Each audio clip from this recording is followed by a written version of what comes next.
David Valence est le nouveau président du pays de la Déodacie. Son élection à la quasi-unanimité le 13 juin reflète un changement de mentalité des 93 communes membres de ce syndicat mixte. C'est un signal fort, la méfiance envers Saint-Dié-des-Vosges disparaît au profit d'une dynamique de territoire et de projets communs.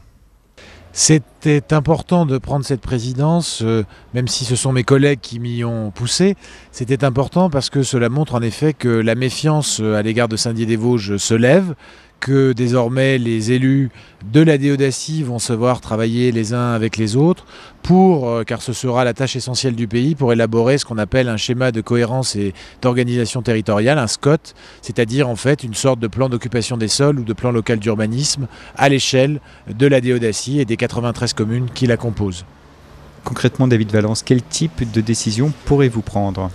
Ce schéma de cohérence et d'organisation territoriale qui sera élaboré donc en concertation avec les 93 maires évidemment du pays de la Déodacie, ce schéma il disposera par exemple de la capacité à qualifier de zone commerciale certaines zones, la capacité à construire sur un certain nombre de territoires, la capacité de préserver des espaces agricoles sur certains territoires. C'est en fait, je le disais, une sorte de plan d'occupation des sols, comme on disait autrefois, mais à l'échelle de la Déodacie. Et c'est bien le pays qui a vocation à porter ce nouveau schéma d'aménagement.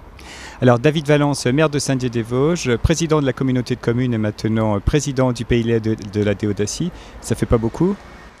C'est assez lourd en termes de responsabilité, mais je vois ça, je le répète, comme une marque de confiance et surtout comme le signe que, trop longtemps divisée, la Déodacie a bien compris désormais que son salut et son développement passaient par l'union et le rassemblement de tous les élus derrière des objectifs clairs et des objectifs communs.